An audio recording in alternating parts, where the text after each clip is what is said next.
Thank you, Lachlan, and thanks for Hills Doctors Association for giving us the opportunity to run the program today.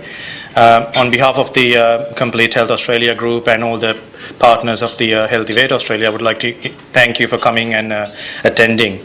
My name is Viraj Kariyawasam. For people who don't know me, I'm a gastroenterologist. I'm at Blacktown and I'm part of the Complete Health Australia, so I'm at Rouse Hill and Bella Vista.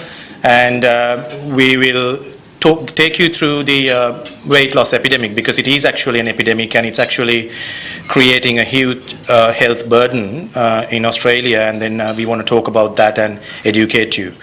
And hopefully during the journey then you can ask us questions and we can help you to understand and ways to manage this better.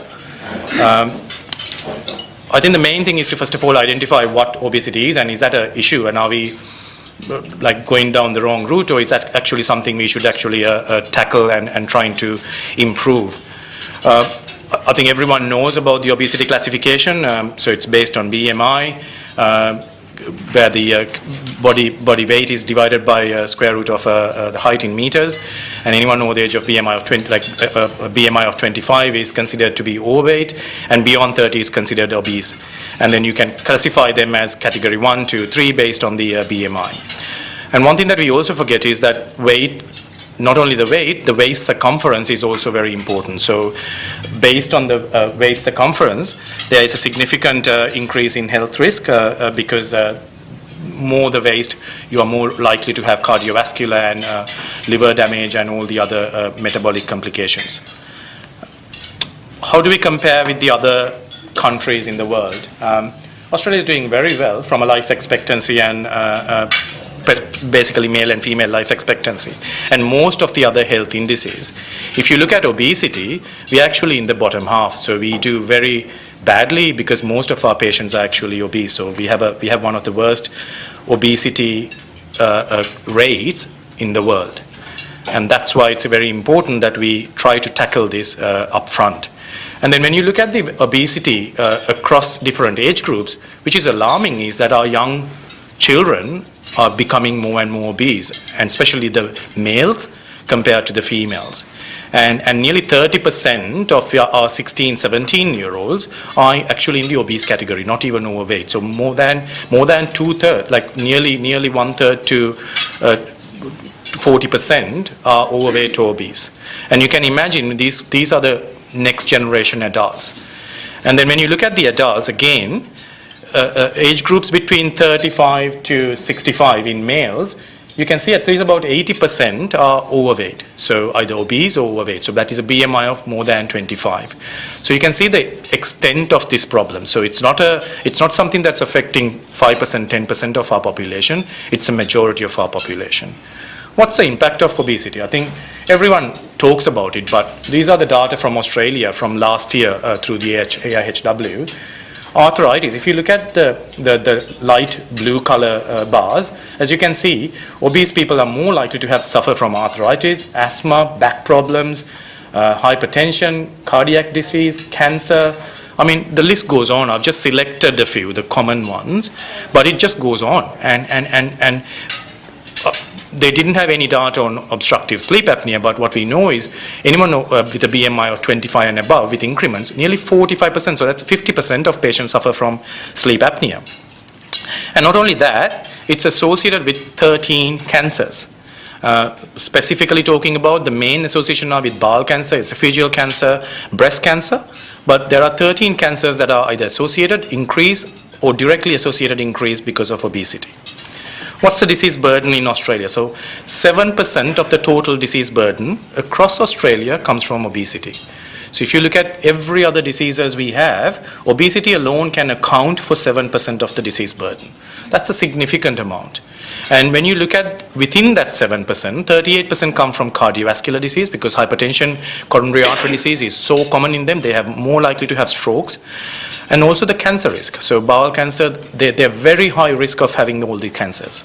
So what we know is that in this to male and females, males are more likely to suffer from these issues related to obesity compared to females.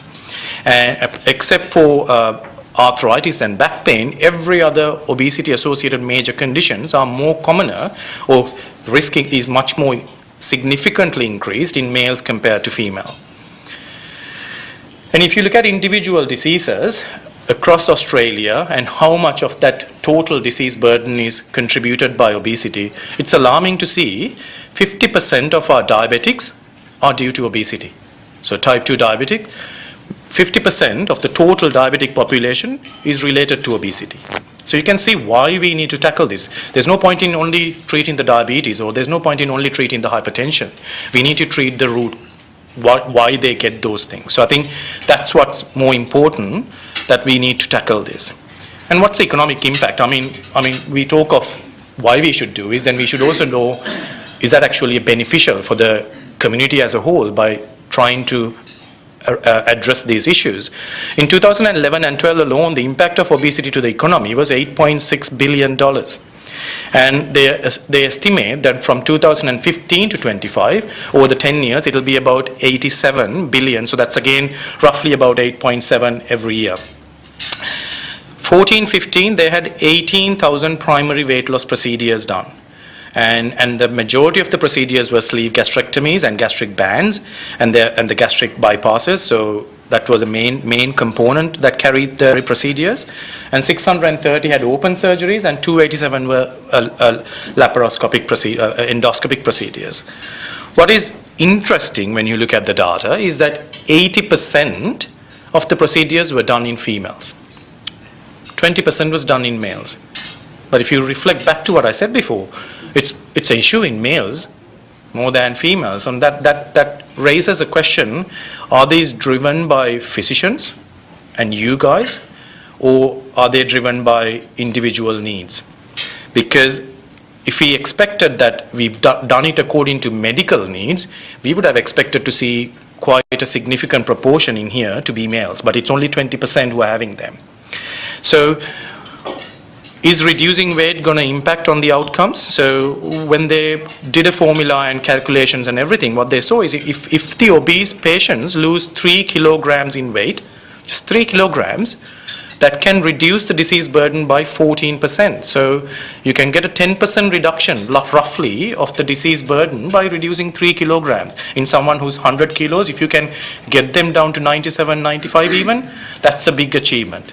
So And if all Australians were healthy, they calculated this is the significant reductions that we would achieve in every diseases that is associated with obesity.